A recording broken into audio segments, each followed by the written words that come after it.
The Pulse.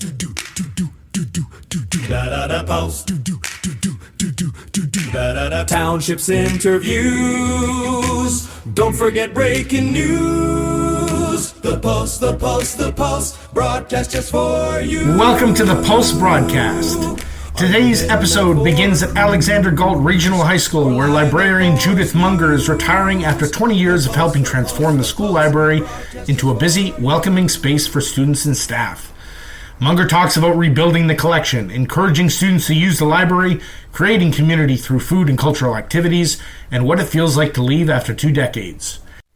Then, in Philosophy Bites, we continue my series on intelligence with Charles Spearman and the idea of a single underlying mental ability, the famous G factor behind much of modern IQ testing. Spearman found a real statistical pattern. The question is whether that pattern tells us what intelligence really is.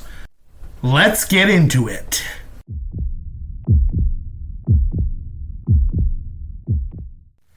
After 20 years at Alexander Galt Regional High School, librarian Judith Munger is closing one chapter and getting ready to begin another. When Munger arrived at Galt full-time in 2006, she found a library with an aging collection and relatively little circulation. Over the years, she helped rebuild it around what students and teachers actually wanted, and turned it into something more than a place to borrow books. In this conversation, Munger talks about increasing library use, creating a welcoming space for students, bringing people together through food and cultural activities, and why she feels ready to retire with the library in good hands. I'm William Crooks, and this is the Pulse of the Eastern Townships Broadcast. Here's my conversation with Judith Munger. Hi, Judith. It's William Crooks from the Pulse. How are you doing this morning? Hello. What can I do for you? I've actually been talking to Sean Champagny for quite a while ago, and it was indicated to me that you're retiring soon. Yeah, next week. Yeah. So I was wondering if we could do a nice little 10-minute interview to talk about your time at Galt as a librarian and what's next and all that great stuff. Yeah, I don't mind. Okay, great. Do you have time right now, or? Yes, I have time right now. Okay, just 10 minutes. Okay. Okay, great. So give me a little bit of your your history in the townships first, your connection to the townships. Okay, the townships as the Anglophone community, or when I moved in Sherbrooke, like when I was a very young woman. Yes, yeah. Give me the whole. Yeah, give me the whole story. Okay, because I was living in Alberta in Fort McMurray. Okay. And I've been living there for 3 years or something like that. And then my then husband and I we flipped a coin and we decided it's either Quebec City or Sherbrooke. And Sherbrooke won. That's how we ended up in Sherbrooke. Okay. And then I had different jobs and stuff like that. And my husband started a business, so I helped him with the business. And I did volunteer work for many, many years at l'École Sacré-Cœur as a parent. And then I was in charge of the library pretty much by myself for many years. Okay. And it was l'École Sacré-Cœur, l'École d'Art, because both my kids were into music. Sure. And after that, I worked for Philosophical Magazine, and I worked at the Offord Art Center at the time. Now it's Offord Music, but yes. At the time it was Offord Art Center, and I was the registrar. So I was kind of more doing managing, marketing, promoting, and doing all the things to do with students, contacting people. In the last year, I think we had the kids from 32 different countries. So it was a big job. And at some point, Galt happened, I had a phone call and somebody asked me, if I was interested to work at Galt. And I came for a visit. I checked it out. I saw everything that needed to be done. But I was not ready to move yet. And I came back. I did a few replacements. And after that, I came back full-time in 2006. Full-time, yeah. And then I gave myself a 5-year plan to change things in the library.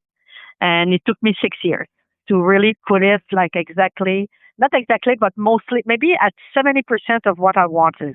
Okay, interesting. Tell me a little bit more about that. What were the changes you made? Oh my God. At first, like the collection was obsolete. Like there was nothing that was up to date in any section. Right. The French section was really pitiful. The only section that really was great was the history section. Right. We had Mr. Quinn that was teaching ancient history at the time, Sure. and with his classes and everything. So we had the section was pretty good. Very old book, but still very good. Yeah. So at first, I put all the books that I wanted to read out that were like books that had not been out of the library in more than 20 years. I said, okay, it's time to retire them. Yeah. And I put them in a section and invited all the teachers to come and tell me if they wanted some of the books in their classes. And the books that I should keep in the library that still had value for the curriculum they were teaching. Yes. And the books that they didn't want, like we would recycle because they were that old. Right. And so I think I had 3 teachers that came and the rest didn't bother. So after that, I decided, okay, I'll decide. And I took care of keeping the books that those teachers came to tell me that were still useful. I kept them. Right. After that, little by little, like I changed things in the library. I met the teachers, asking them what they were teaching, what was the curriculum, what book they would need on which topic. And I started to email a few teachers every year in June to say, what are you going to teach in September? Right. Especially in the art section and stuff, so that I could start buying books to cater to their needs. Right. And we built a collection like that. And I was talking to the students too. I said, what do you want? What do you read? What do you like? What are your passions? So then I would just like buy books for them.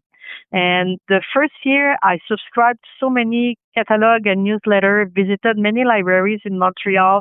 I went to Massé-Vanier, to Richmond, to the other high schools from the ETSB. Yeah. And I spent pretty much a day like at chapters in Montreal in the basement, the old chapters on St. Catherine. Yeah. And I went through all the shelves and took notes on the books, talking with the staff there to say what's on trend now, what is good, what are the series that are a must, and so that we could have like a good collection to start with. And because I'm from the French sector, I knew la littérature française. Mm-hmm.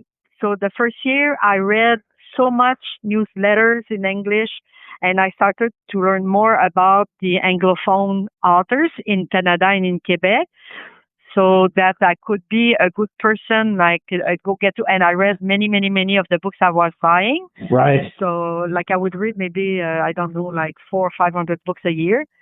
And some series, I would read the first one just to have a hang, like to know what it was talking about and stuff. And yeah, so pretty much like I read a lot. I listened also to CBC radio.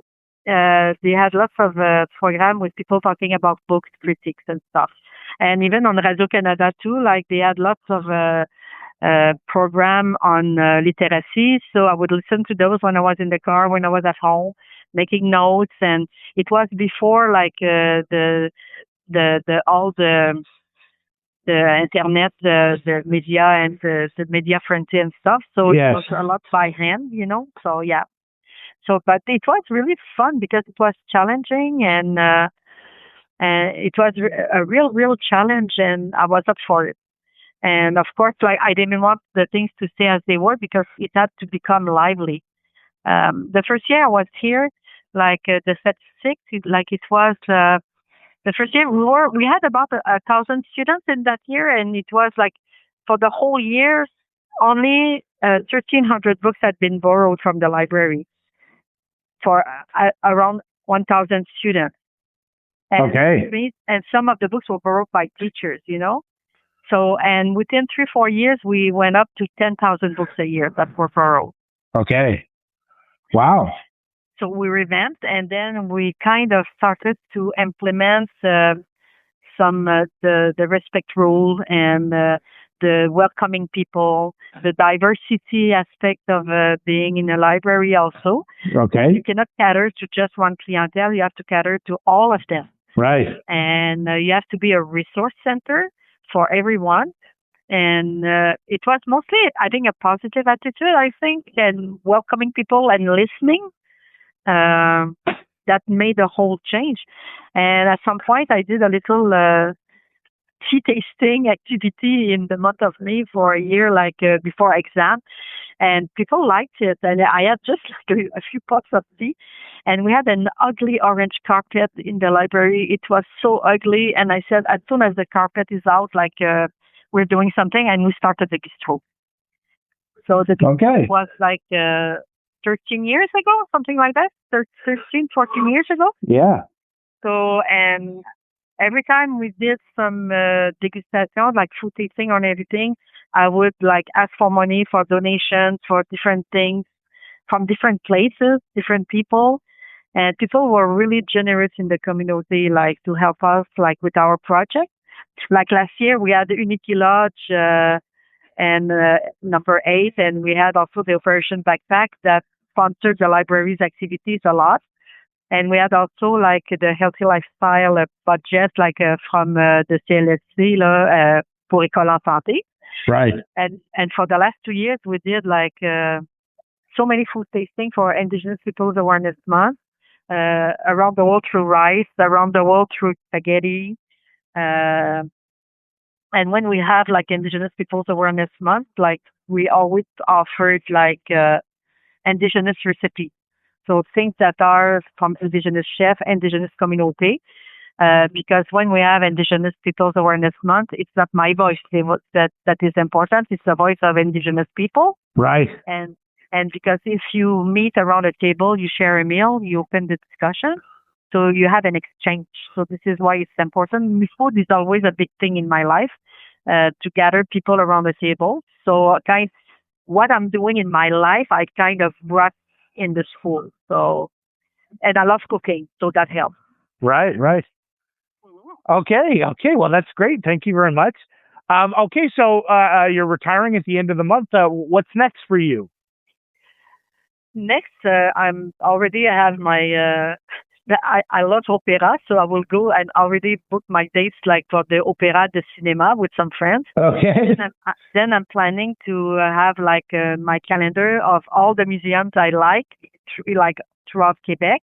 And so that I have a plan. So 1 week, if I have nothing to do, I will look at it. I say, oh, there's this exhibit here and there, and go to Trois-Rivières or go to Quebec or go to Montreal or go to Saguenay and kind of just have things like that. I want to be like still involved in the community.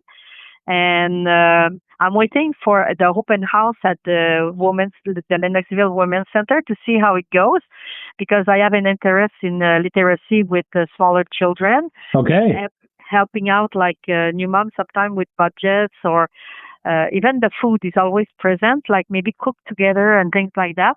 I'm not sure how I will get involved with the community, but I do plan to do something. But since I don't know the Lennoxville Women's Center that much, I just heard about it last year through a colleague. I want to make sure that I'm a good fit for them, like that I could do something. I feel very privileged in life, and I like to pass things along, and because I'm in a good place, I'm happy, I'm healthy at the moment, so I still have lots of energy, always have lots of ideas. Sometimes it's hard to shut down a brain of mine, but no, because if I feel like I'd make a difference somewhere, like I'd like it, but I don't want to do volunteer full time, of course.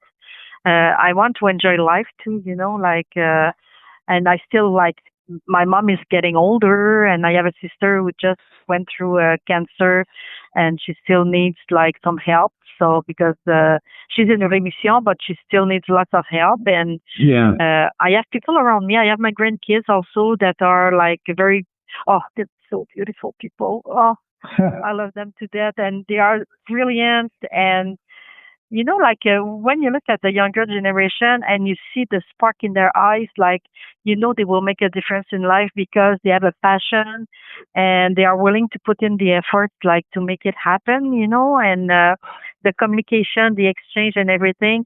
And even here, like Amanda is replacing me, and she's the best person to replace me because we share the same human values, the family values, and she will be welcoming those kids like with open heart. She will do things differently, of course. Like she's a younger woman and she has a different experience in life, but the whole respect and welcoming and listening to our students will be good. I leave the library in good hands, in very good hands. Fantastic. Yeah, great. So I don't feel regrets because it's time to pass things to someone else, like to do it, and sure. And last year, all year, every month, I had a little grief process, like my last picture day, my last orchard day, my last carnival. Right. Like I let go of things like little by little. So I'm not letting go all at once. I started the process throughout the whole year. So right.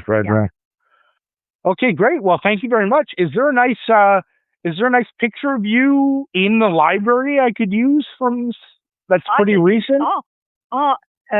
I had one local in school at kind of with a green something around the neck, but and also they gave me a big honor. They put a sign that now the bistro is called Judith's Bistro. Okay. In the library. So even though I won't be here anymore, there's still a little part of me that will be still there. Sure. A trace of who I was. That was Judith Munger, retiring after 20 years as librarian at Alexander Galt Regional High School. As she told us, leaving has been a gradual process. A year of recognizing the last picture day, the last orange shirt day, and the last school carnival before handing the library to a new generation. Her presence won't disappear entirely. The library bistro she helped develop has now been named Judith's Bistro in her honor. You can read the full story at posttownships.com. I'm William Crooks, and thanks for listening.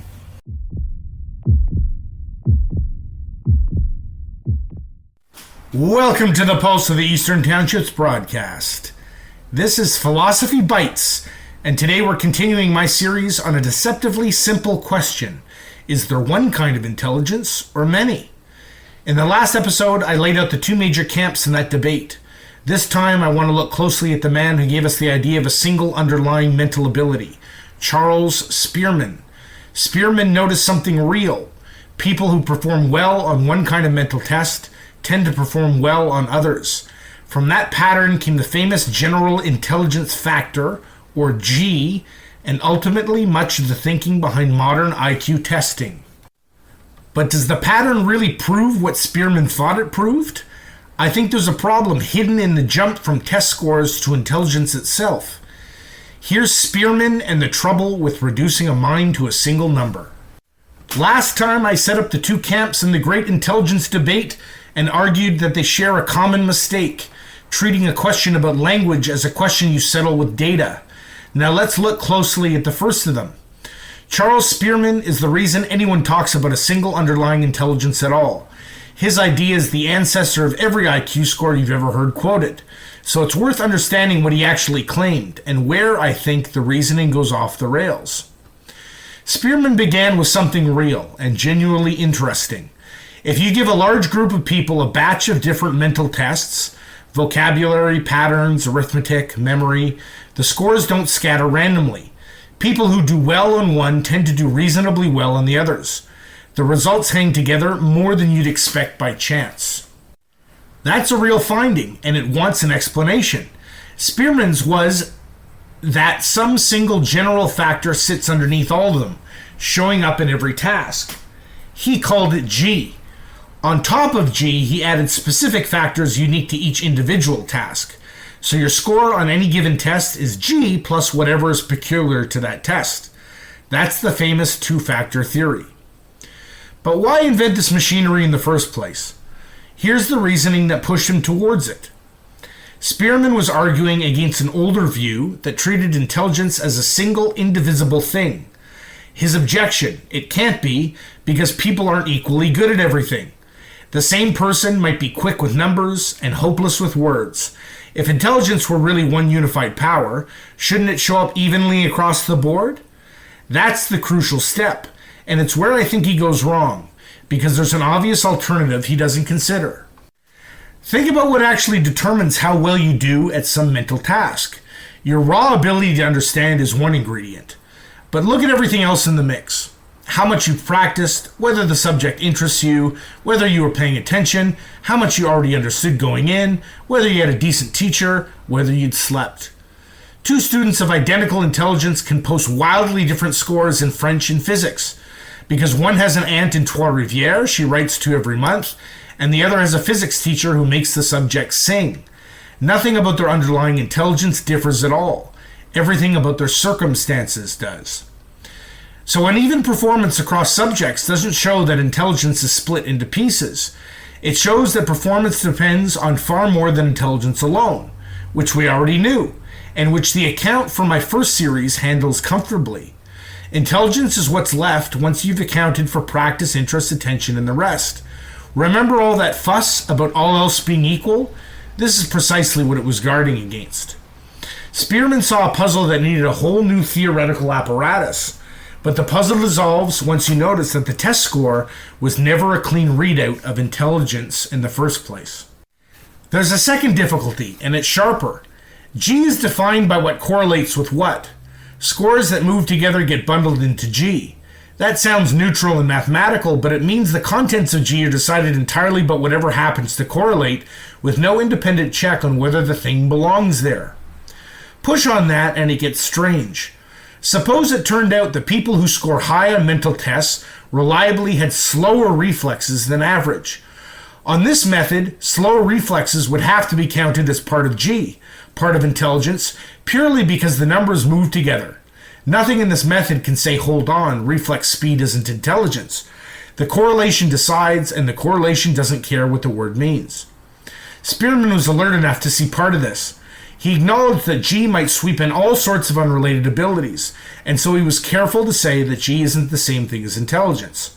Which raises the obvious question. Then what is it a measurement of?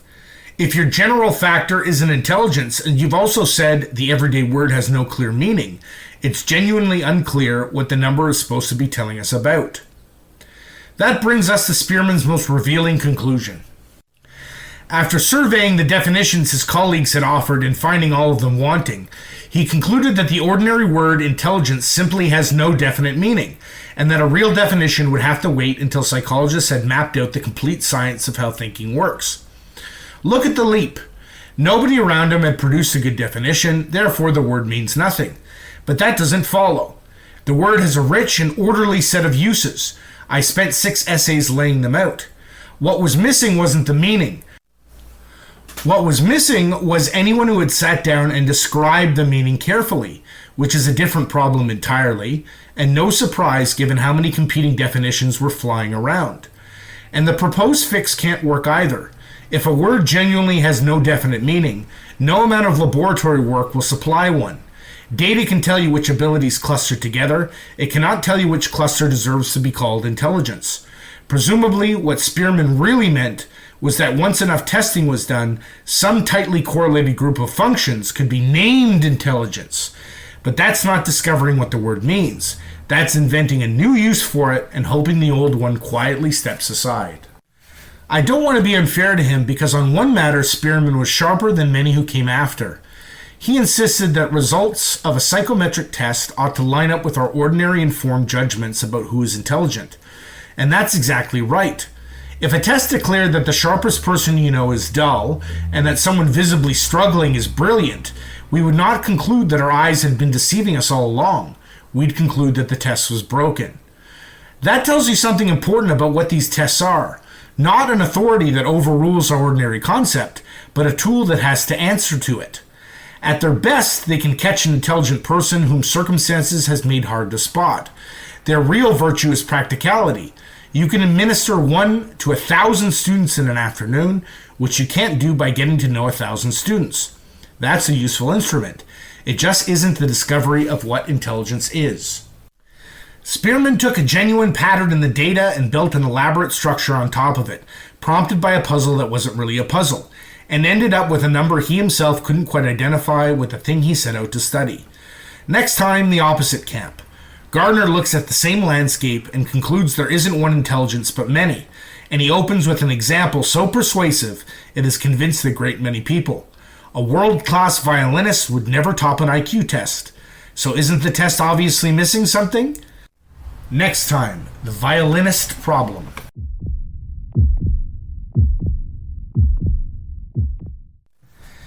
That's it for this edition of the Pulse of the Eastern Townships broadcast. We began with Judith Munger looking back on 20 years at Alexander Galt Regional High School and the library community she helped build there. Then, in Philosophy Bites, we examined Charles Spearman's theory of general intelligence and the question of whether correlations between test scores really justify reducing intelligence to a single underlying factor. You can find more local reporting and commentary at pulsetownships.com. I'm William Crooks, and keep that finger on the pulse. The pulse. Do do do do do do do do da da da pulse. Do do do do do do do do da da da. Townships interviews. Don't forget breaking news. The pulse, the pulse, the pulse. Broadcast just for you. Are you heading out for a cruise or lying there for a snooze? The pulse, the pulse, the pulse. Broadcast just for you. Hey, I know that guy, I know that gal. Hey, I know that gal too. The pulse, the pulse, the pulse. Broadcast just for you. The townships are the muse. Make sure to choose the pulse, the pulse, the pulse, the pulse, the pulse, the pulse, the pulse, the pulse, the pulse. The pulse of the Eastern Townships broadcast just for you.